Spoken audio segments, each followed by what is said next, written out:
Mas, ¿qué dice?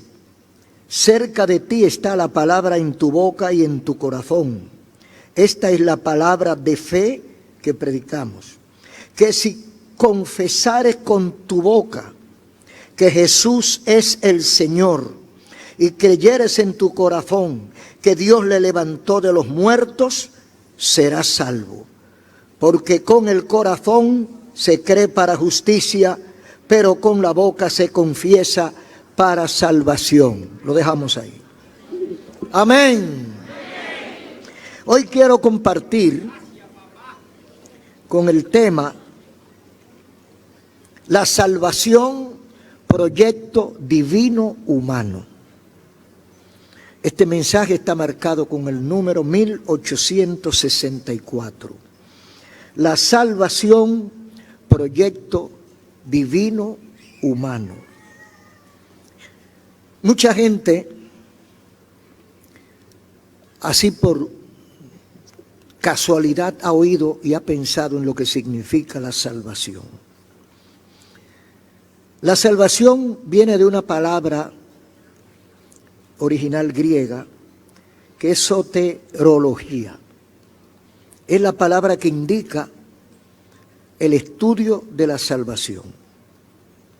Nuestro objetivo en esta oportunidad es que amigos y creyentes que están al alcance de nuestra voz puedan entender lo que significa ser salvo. Unos para que busquen la salvación y otros para que la cuiden. Porque la mayoría de la gente menciona la palabra, pero no se ha detenido a pensar qué significa ser salvo y salvo de qué. ¿Salvo de qué? Porque cuando se habla de salvo se tiene que hablar de otra cosa, que es lo contrario a salvo. Salvación es un proyecto en el que convergen el deseo y la promesa de Dios con el esfuerzo mío, humano.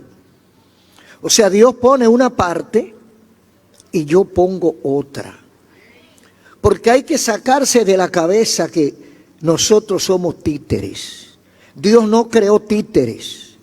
Dios creó hombres y mujeres independientes, gobernados. Entonces convergen. El deseo de Dios es nuestra salvación. La promesa de Dios es salvarnos. El esfuerzo de nosotros se necesita para que se logre el proyecto. Además, salvación es una expresión que implica un inminente peligro. Usted dice, ¿se salvó de qué? ¿O por qué? ¿O cómo? Por ejemplo, hay una salvación que es de carácter terrenal y por supuesto temporal, que significa librarse del peligro, de un peligro inminente. Usted dice, va en el carro, cruzó la avenida y en el momento que iba a cruzar venía un carro a 100 kilómetros por hora y se salvó a un ñegato, dice la gente, en tablita. ¿Se salvó de qué? De que el carro le diera y lo matara. Entonces había un peligro, usted está frente a un precipicio, alguien lo empuja. En una ocasión yo iba a ver la novia, mi novia, en una motocicleta a San Juan de la Maguana. Antes de que la carretera del sur estuviera como está, había un número, le decían el número de Asua, que eso era así entre las montañas, una estrecha carretera. Yo había trabajado, había hecho mucho trabajo y había salido en un motor a las 12 del día rumbo a San Juan, porque el enamorado no piensa.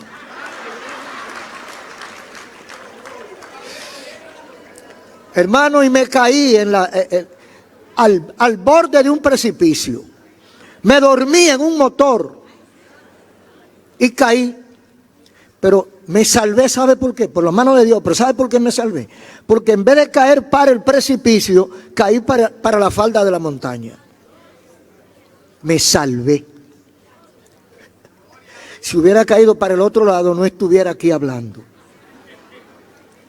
Bendito es el nombre del Señor. Pero hay otra salvación que es de carácter espiritual. Porque tenemos o debemos entender que hay dos destinos. Uno malo y otro bueno. Y salvo es aquel que tiene la oportunidad, la habilidad, la oportunidad de escoger el camino que conduce a la felicidad eterna. Los dos caminos están ahí.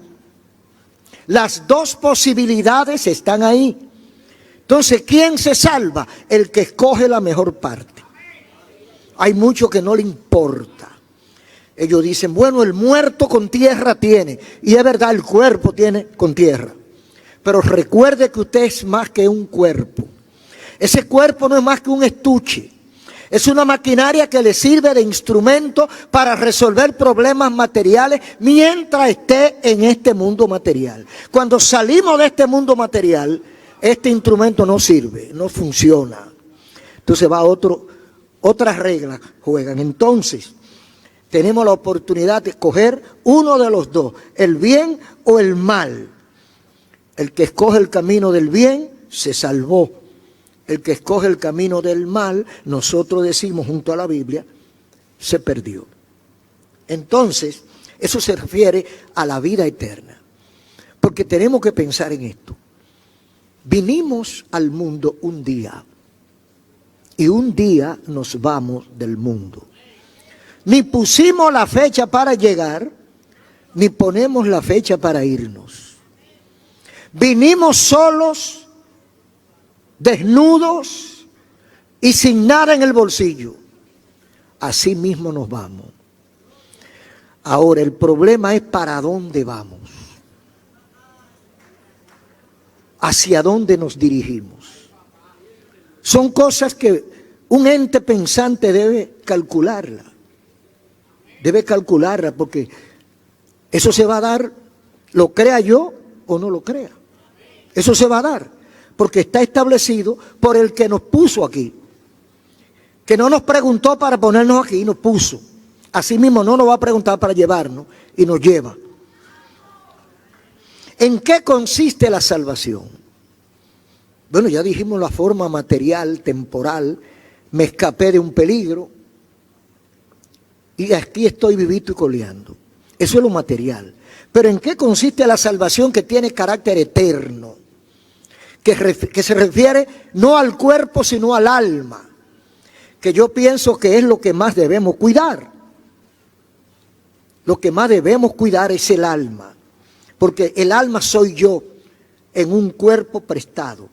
Según la Biblia, la salvación es un proceso, y ese proceso consta de 5 indispensables pasos. Son 5 pasos que si usted lo brinca se daña. Si elimina uno de esos pasos se daña también. Tiene obligatoriamente que dar esos 5 pasos en el orden establecido para que funcione, para que el proyecto cuaje. Esos 5 pasos son regeneración, justificación, adopción, santificación y perseverancia. Y muchos dirán, ¿y con qué se come eso? Brevemente vamos a tratar de compartir una explicación. El primer paso es regeneración. Todos somos iguales. La Biblia dice que todos nos hemos perdido porque todos nos descarriamos. Desde otro punto de vista, todos estamos muertos en pecado, en delitos y pecados. Todos estamos muertos, pero lo primero es la regeneración. Volver a generar vida desde el punto de vista espiritual. Dice Marcos 16, Evangelio de Marcos, 16, 15 y 16. Jesucristo dijo a sus discípulos: id por todo el mundo y predicad el Evangelio a toda criatura. El que creyere y fuere bautizado será salvo, mas el que no creyere será condenado. El alma que escucha la predicación del Evangelio aún esté muerta, vivirá, dice en Juan capítulo 5, versículo 25. Entonces Cristo manda a sus discípulos que vayan al mundo lleno de gente espiritualmente muertas. ¿Qué pasa cuando usted le predica a la gente? Es como cuando hay gasolina que no le está haciendo daño a nadie. Está tranquilito ese galón de gasolina ahí. No hay ningún problema con esa gasolina. Y hay una caja de fósforo aquí. Tampoco tiene ningún problema la caja de fósforo. Está uno aquí y el otro aquí. No genera nada. Ahora, júntelo. Hágale así al fosforito y tíreselo a la gasolina. Eso pasa con el alma cuando escucha el mensaje del Evangelio. Cristo dijo, id y predicad. Cuando uno va y anuncia las verdades del reino de los cielos y habla en nombre de Jesús, las huestes malignas que gobiernan este sistema se desplazan, se activan, se revoltean, decimos nosotros. La gente siente, mucha gente dice, cuando lo oigo predicar se me engrifan los pelos. Me da un escalofrío. Se me acelera el corazón. Y una serie de procesos. ¿Sabe lo que es eso? El choque de la palabra de Dios con tu alma. Es la chispa del Espíritu Santo sacando candela de la piedra de tu corazón. Por eso dijo Cristo, vayan y prediquen. Es lo primero que ocurre, el toque del Espíritu Santo a tu ser espiritual. Entonces ahí se produce una serie de situaciones. Alguna gente llora, otra gente se pone contento, alegre, felices. Pasan al altar, pastor, ore por mí porque quiero entregarle mi vida a Cristo. Eso es después de escuchar la voz de Dios a través del mensaje de su palabra, que puede ser una prédica, pero puede ser una canción, una alabanza al Señor o un testimonio también. Varias de esas cosas pueden ser. Entonces ahí comienza la regeneración. Al escuchar el mensaje y ser impactado por la palabra de Dios, se enciende el generador de nuestra vida que estaba apagado, arranca y comienza a vivir. Entonces usted se da cuenta que usted estaba muerto, porque usted no sentía nada. Tantas veces que yo, y nada, ahora empecé a sentir. Pero todavía usted no está salvo porque escuchara la voz de Dios y supiera que necesita a Dios. Porque cuando escuchamos el mensaje descubrimos una necesidad. Pero si usted descubre que está enfermo y no va al médico, ¿qué pasa? Se muere. Cuando usted descubre que está perdido y no busca la salvación, se pierde. Entonces al escuchar la voz de Dios, impacta su vida y comienza el proceso de regeneración. Segundo paso, justificación. Dice Romanos 5:1. Justificados pues por la fe, tenemos paz para con Dios. La justificación es un proceso judicial en el tribunal de Dios.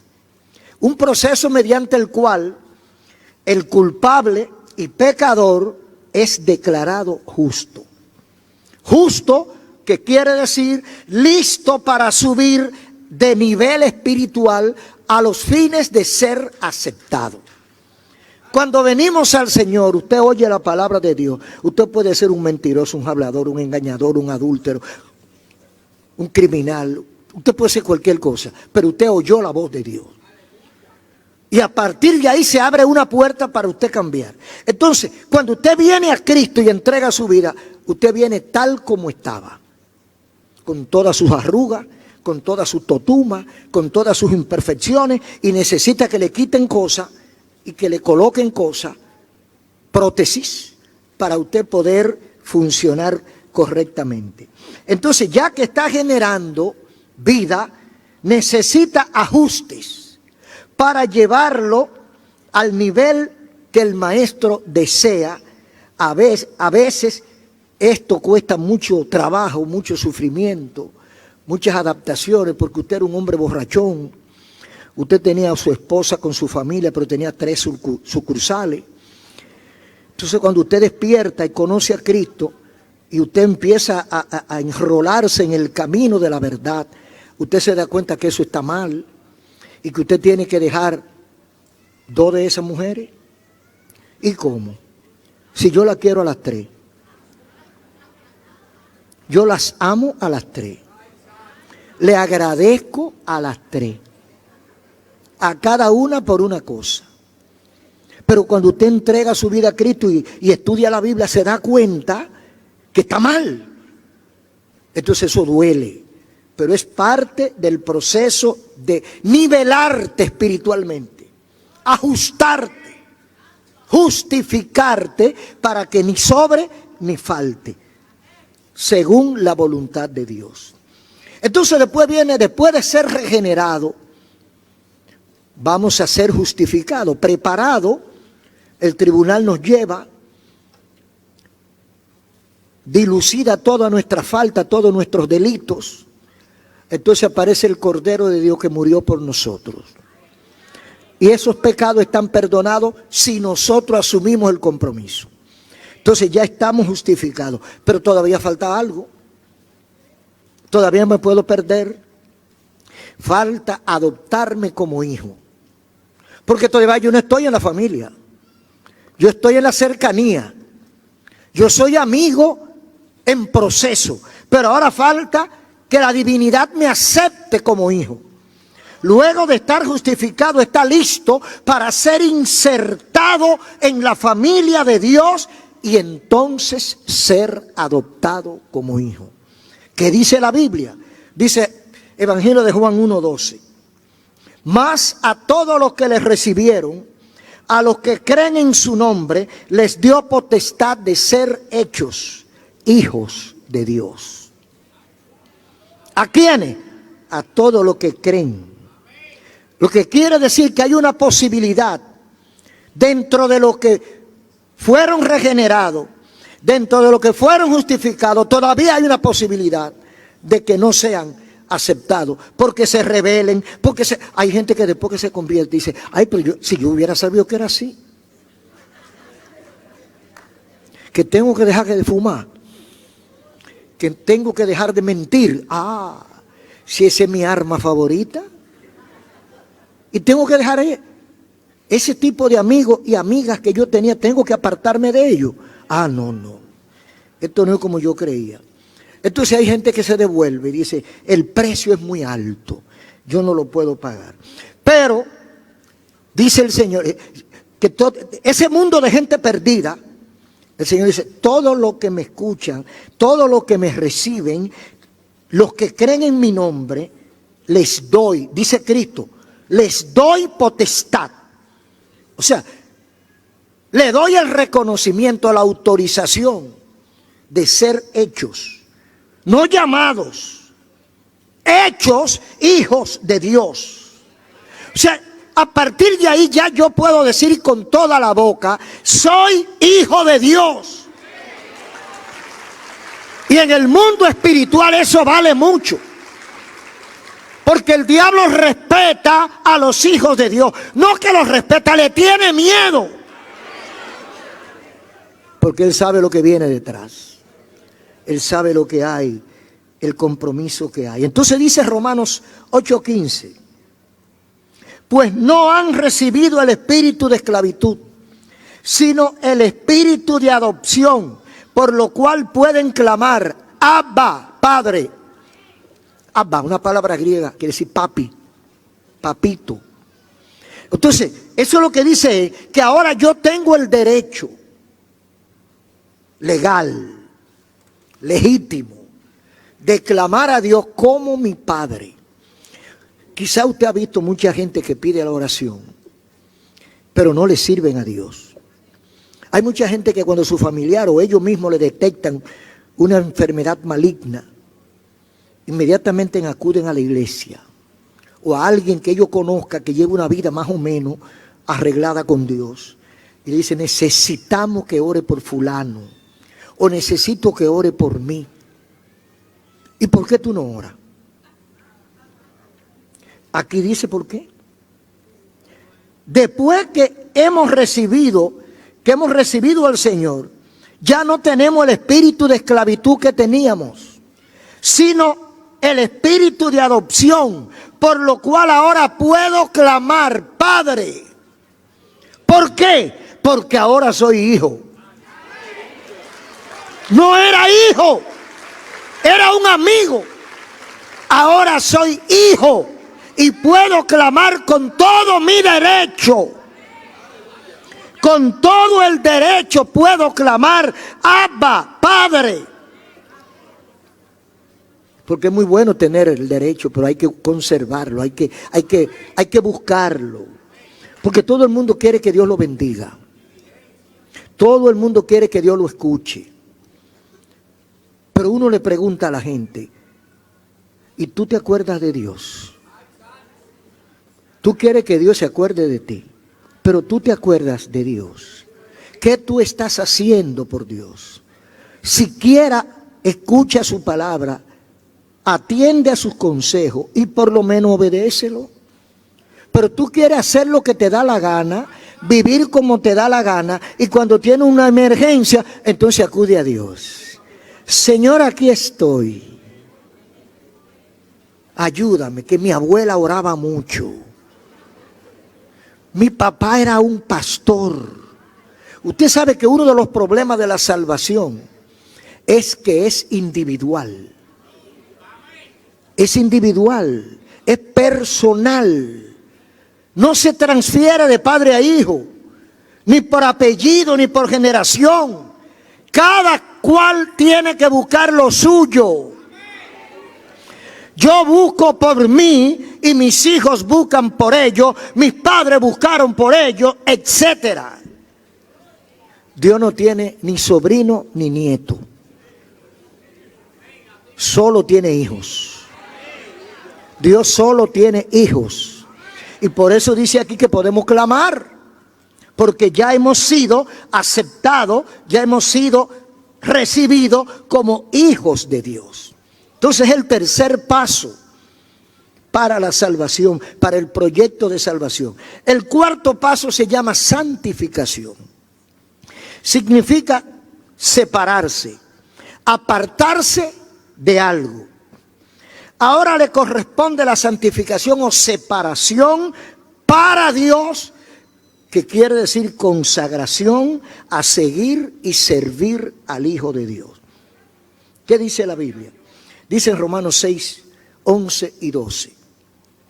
Considérense muertos al pecado, pero vivos para Dios en Cristo Jesús.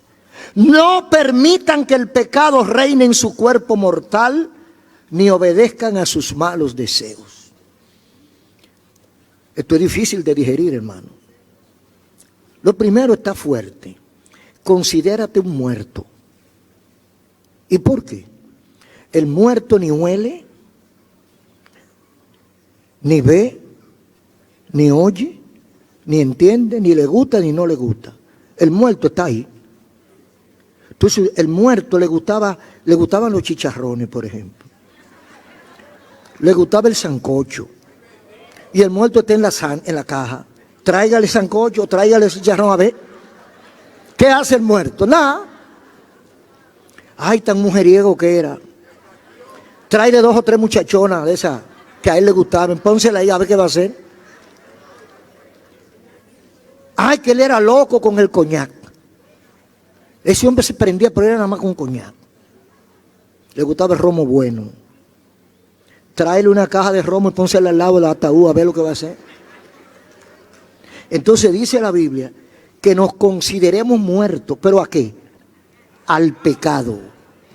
Aleluya. Yo creo que esto hay que digerirlo con carácter de especialidad. Muertos al pecado. Es que lo que antes me distraía, me gustaba, me deleitaba, ni caso le hago. Aleluya. Aleluya. Porque no he muerto a la vida, no es muerto a mi familia, no es muerto a la sociedad, es muerto al pecado. ¿Y qué es pecado? Bueno, ahí está la Biblia.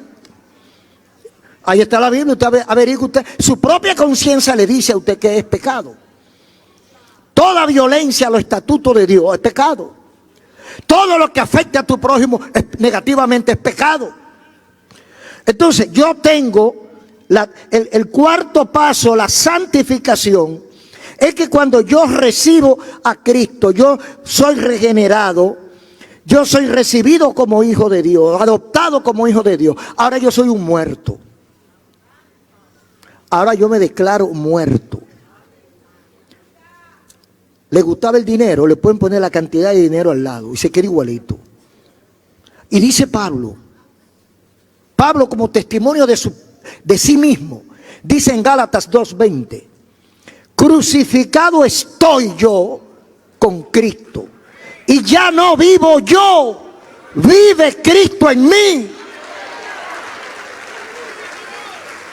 Algunos amigos al escuchar esto, a lo mejor piensan, pastor, me la puso en China. Es difícil eso. Es difícil si lo haces tú solo.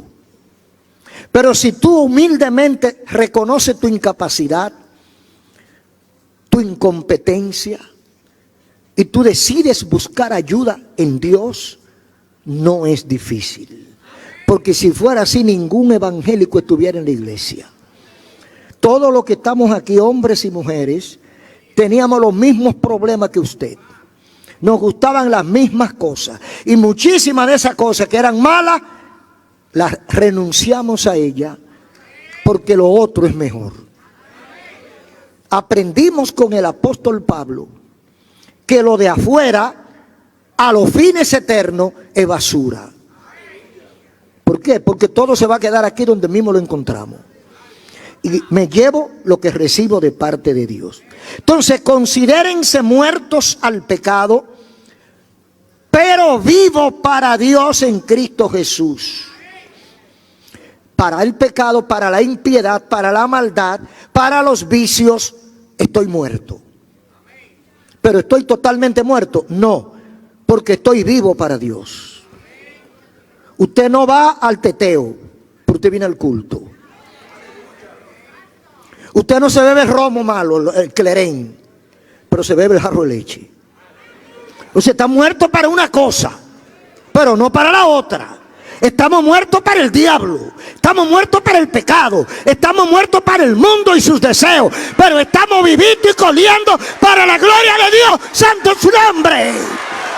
El diablo se equivocó con nosotros. Estamos vivos. La gracia de Dios nos ha protegido. Bendito el nombre de Jesús. Considérese muerto. Aleluya. Es duro, hermano. Es duro. Piense un momentico la cantidad de cosas que le gustaban en el mundo. Y que usted sabe, porque tiene un sencillo conocimiento de la Biblia. Usted sabe que el 75% de esas cosas a Dios no le gusta. Y usted va a tener que decirle, bye bye. Bye bye. Porque ahora yo soy un muerto. Un muerto para lo malo. Muerto para lo malo. Muerto para el pecado, pero vivo para lo bueno, vivo para Dios en Cristo Jesús. En Cristo Jesús. Y aclara el apóstol, no permitan, eso está en 6, 11 y 12 de Romanos, no permitan que el pecado reine en su cuerpo mortal, ni obedezcan a sus malos deseos. Mucha gente le gusta enojarse y coger ira, y extrañan y rompen y dicen mala palabra y ofenden. Esa es una debilidad de la carne. Entonces dice aquí, no permita que el pecado reine, gobierne en tu cuerpo mortal, porque es un cuerpo mortal sensible y débil, y se deja manejar por instintos malos y bajos, no siempre buenos. Entonces yo tengo que poner de mi parte, yo tengo que hacer un esfuerzo extraordinario, porque aquí lo dice, no permitan. O sea, yo tengo la capacidad de cerrarle la puerta al diablo. A usted le gustaba el romo, a usted le gustaba la cerveza, a usted le gustaban los gallos, pues no vaya a la gallera. Ay, ¿qué hace usted después que se convirtió y que dando vueltas por la gallera? Dice, a ver a mi amigo. Porque es que hay cosas para las cuales somos débiles. Entonces dicen, no permita. Tú tienes unos amigos que eran, como son la mayoría de los hombres que no conocen a Dios, mujeriego, bullanguero, parrandero. Tú tienes un grupo de amigos de eso.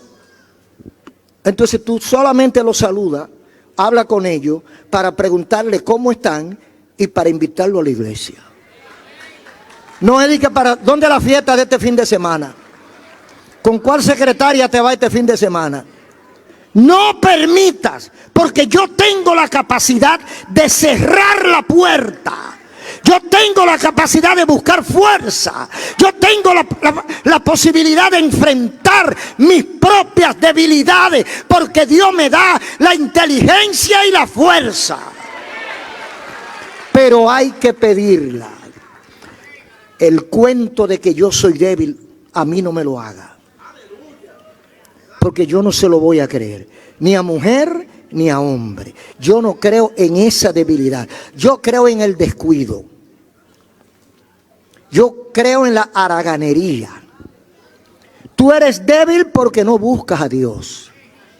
Tú eres débil porque no buscas la fuerza divina. Por eso tú eres débil.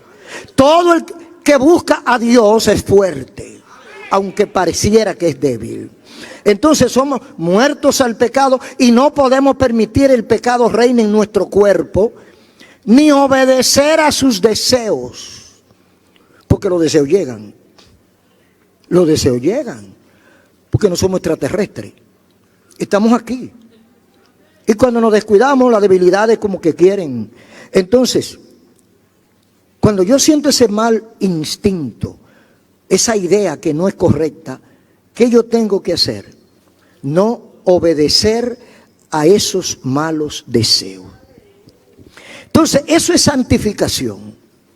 Para la Biblia, no para mucha gente, porque hay gente hasta dentro de las iglesias, que ellos son santos a su manera. Ellos son santos mixtos.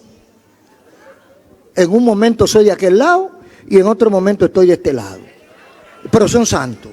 Esa no es la santidad que habla la Biblia.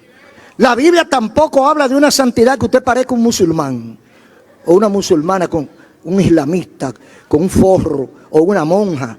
No, eso no dice la Biblia. Eso no es lo que dice la Biblia para ser santo. La santidad consiste en otra cosa. Es separarse del pecado. Es separarse de los malos hábitos. Es separarse de las malas compañías. La Biblia habla de que el que ame aún a tu enemigo. Eso es para el santo. Porque el otro odia a su enemigo. Si usted cambió, entonces usted tiene que hacer lo contrario. Aquel lo odia, pues usted lo ama. Y dice la Biblia, sin santidad nadie verá al Señor. Y dice en capítulo 4, versículo 1 de Santiago, el que se hace amigo del pecado o del mundo, se constituye en enemigo de Dios. Pero entonces hay gente que andan con su Biblia y quieren hacer todo lo que hace el mundo. Y yo soy evangélico. Y algunos dicen que son pastores. La credencial de un pastor, la credencial de un evangélico, no es un papelito que le da el concilio a la iglesia. La credencial del cristiano es su testimonio. ¿Cómo tú vives? ¿Cuál es tu tipo de reacción ante las demandas de la vida? Entonces tu reacción, tu vida, tu fruto es tu credencial.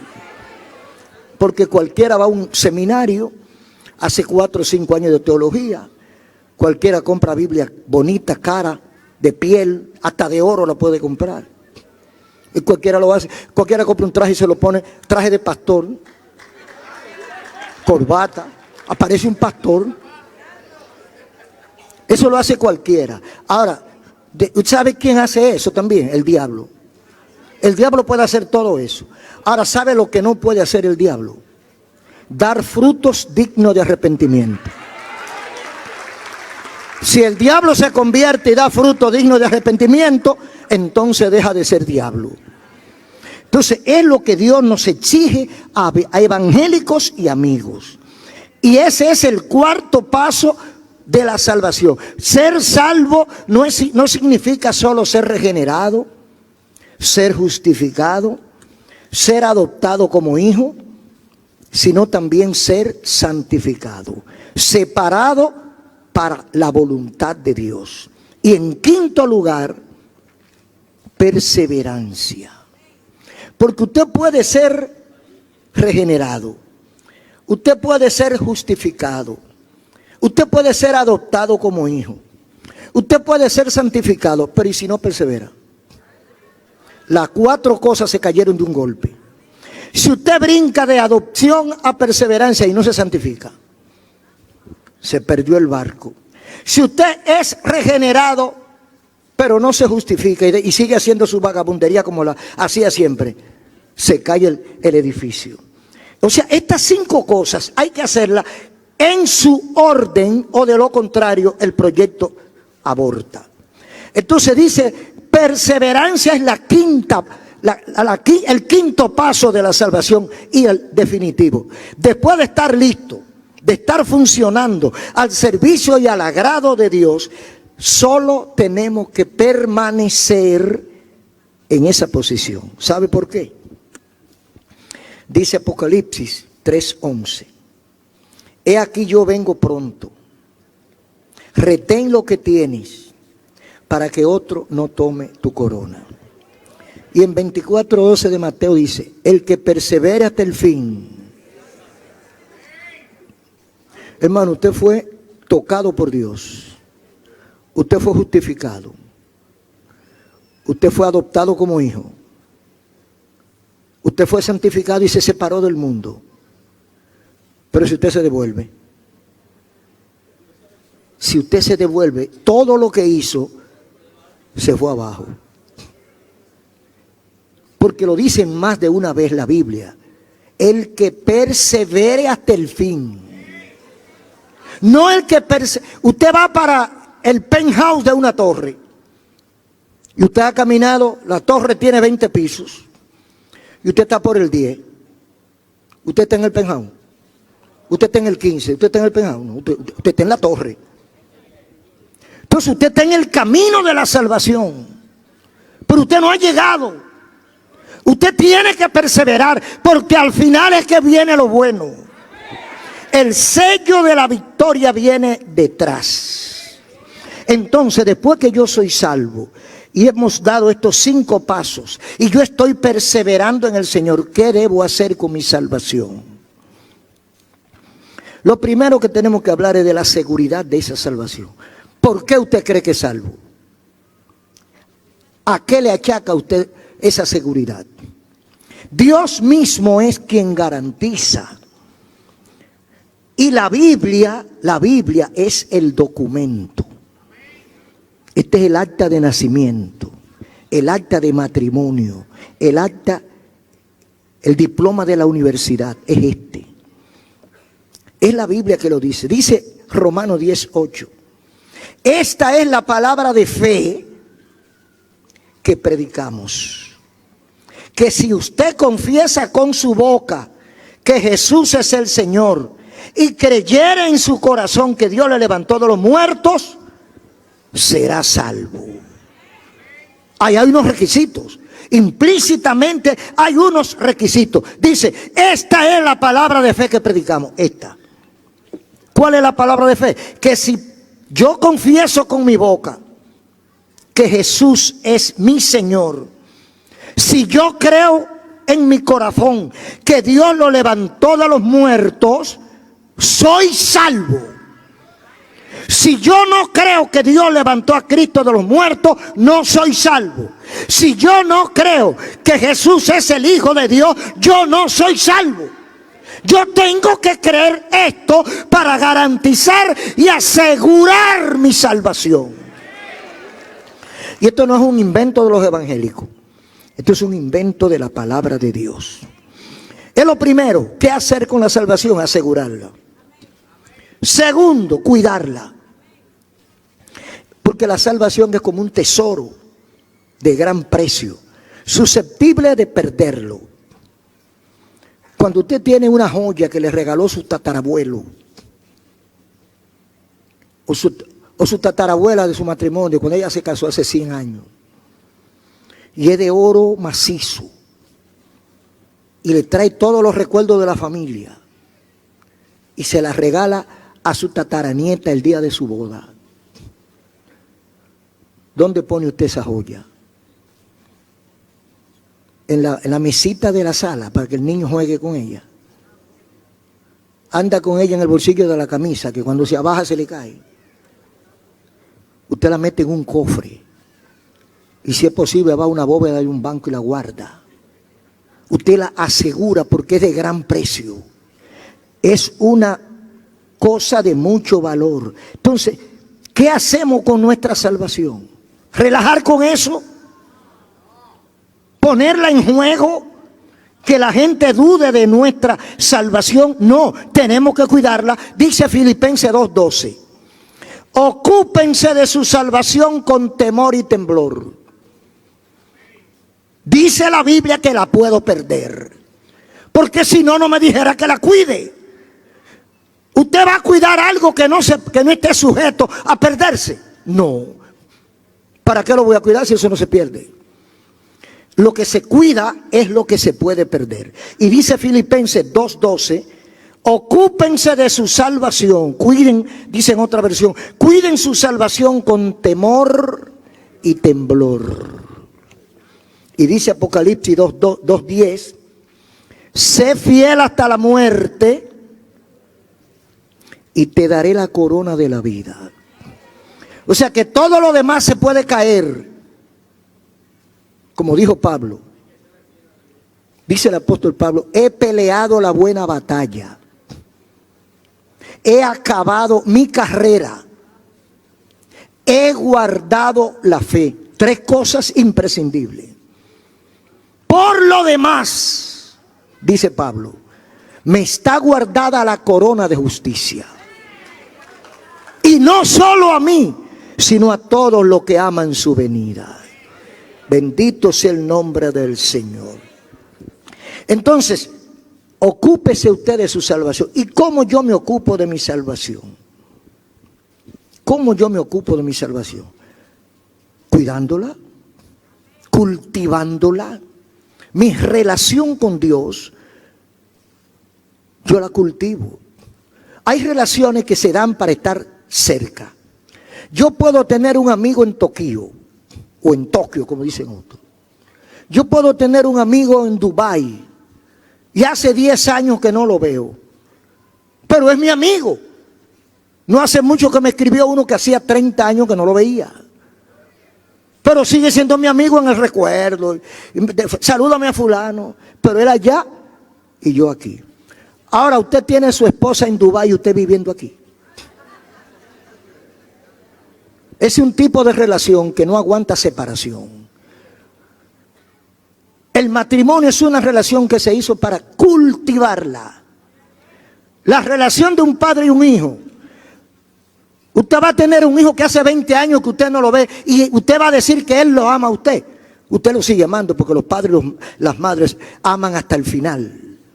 Pero los hijos a veces encuentran cosas mejores por allá. Y no tienen tiempo de venir a su país a ver a sus viejos.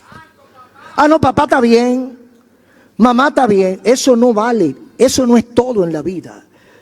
Dicen los médicos que han estudiado el tema, que un abrazo de una persona querida sana más enfermedades que cualquier medicina.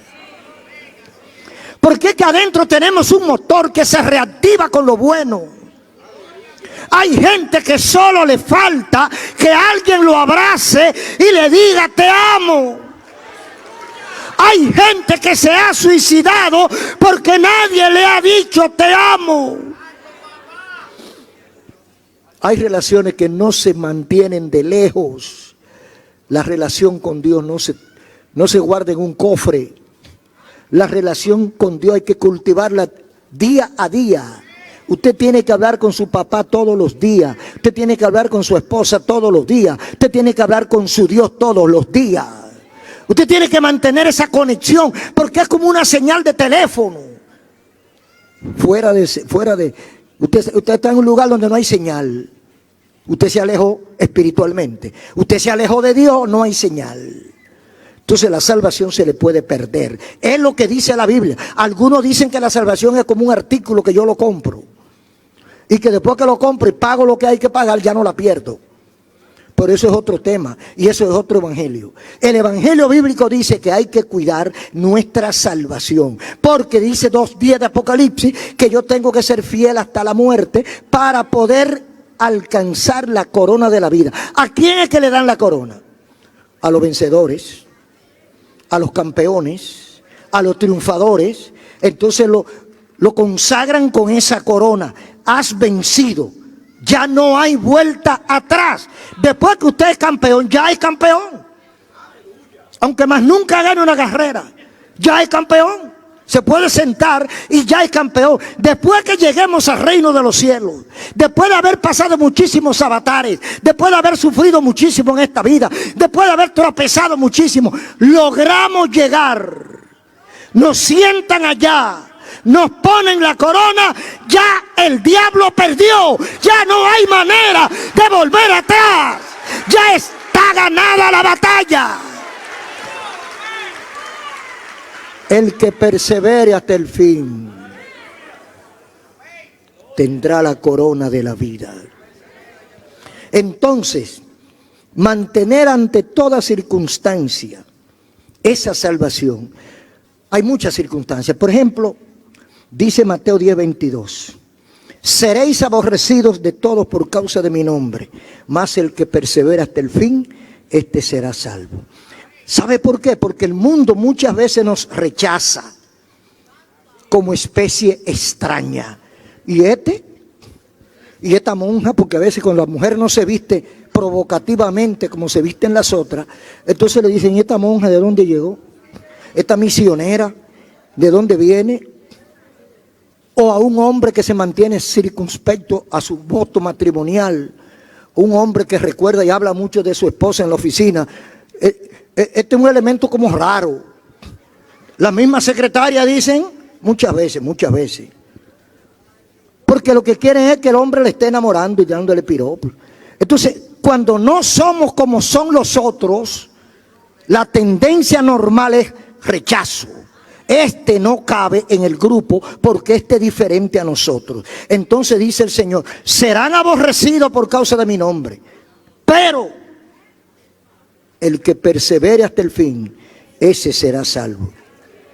La salvación está disponible, porque la gracia de Dios, dice Timoteo 2:11, porque la gracia de Dios se ha manifestado para salvación a todos los hombres, enseñándonos que, renunciando a la impiedad y a los deseos mundanos, vivamos en este siglo o en este mundo sobria, justa y piadosamente. Eso garantiza la salvación nuestra. En conclusión, la salvación como proyecto inició en el mismo capítulo, en el capítulo 3 de Génesis, en el mismo capítulo que inició la caída del hombre, inició el proyecto de salvación. Dios pronostica en Génesis el conflicto eterno entre el bien y el mal. Un conflicto que tendría como escenario la humanidad. Y dirigiéndose a la serpiente como representante del maligno, allá en el huerto del Edén, el Padre le dice a la serpiente: pondré enemistad entre ti y la mujer, entre tu simiente y la simiente de ella.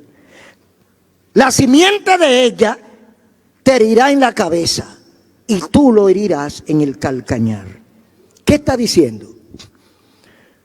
La generación de Eva y la generación de la serpiente. La serpiente representa a Satanás. Eva representa a la humanidad. De la simiente de Eva vendría el Salvador, el Mesías. De la simiente de la serpiente vendría todo lo malo que usted está viendo.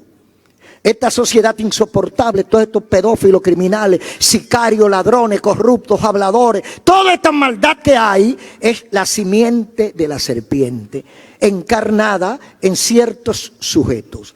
Ahora, al final dice, la simiente de la mujer herirá a la simiente de la serpiente en la cabeza. Y la simiente de la serpiente herirá a la simiente de la mujer en el calcañar. ¿Cuándo se dio eso? En la cruz del Calvario. El diablo creyó que le había dado el golpe mortal a Jesús y que lo había destruido para siempre. Y apenas fue un golpe en el calcañar.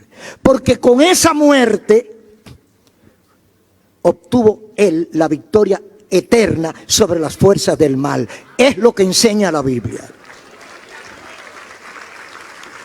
Cuando el cielo se oscureció, cuando la tierra tembló, y el tercer día cuando Cristo se levantó, entonces se confirmó el golpe que le había dado la simiente de la mujer a la simiente de Satanás. Pondré enemistad entre tú y la mujer, entre tu simiente y la simiente de ella. Y nosotros hoy estamos aquí gracias a la simiente de la mujer. Nosotros somos salvos porque el Señor murió en la cruz por nosotros. Dios hizo un proyecto de salvación para nosotros y nosotros tenemos que aceptarlo. Por eso decimos, un proyecto de salvación divino humano, porque Dios establece su proyecto dentro del cual tenemos que participar. Si no nos da la gana de participar, simplemente no somos beneficiados. El plan está hecho. Todo está listo. La mesa está servida. Los cubiertos, las servilletas, está en la mesa. Pero falta que usted se la coma. ¿Quiere usted comérsela o la desprecia? Esa es la salvación. Todo está listo. Usted solamente tiene que entrar al juego. Pero para entrar al juego tiene que aceptarlo. Porque Dios no obliga, no somos títeres. No somos muñecos. Dios nos brinda toda la realidad y nos abre la puerta, pero no nos empuja. No nos empuja. Yo tengo que entrar.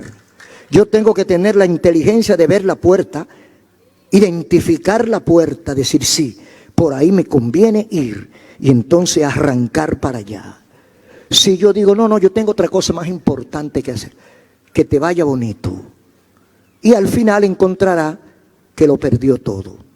La salvación es un proyecto divino en el cual nosotros tenemos que participar.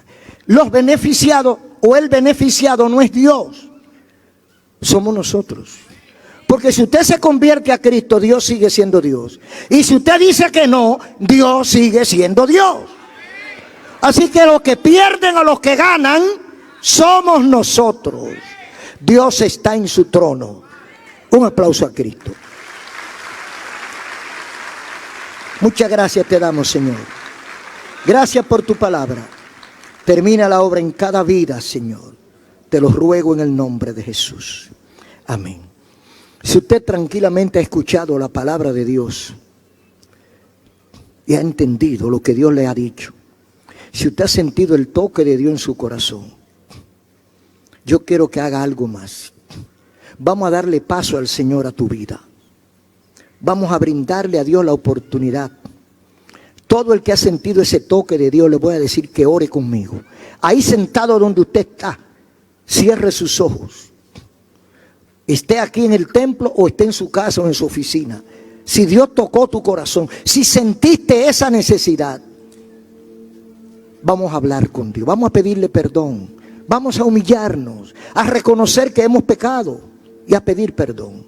Y yo quiero guiarle en esta su primera oración. Cierre sus ojos y repita conmigo.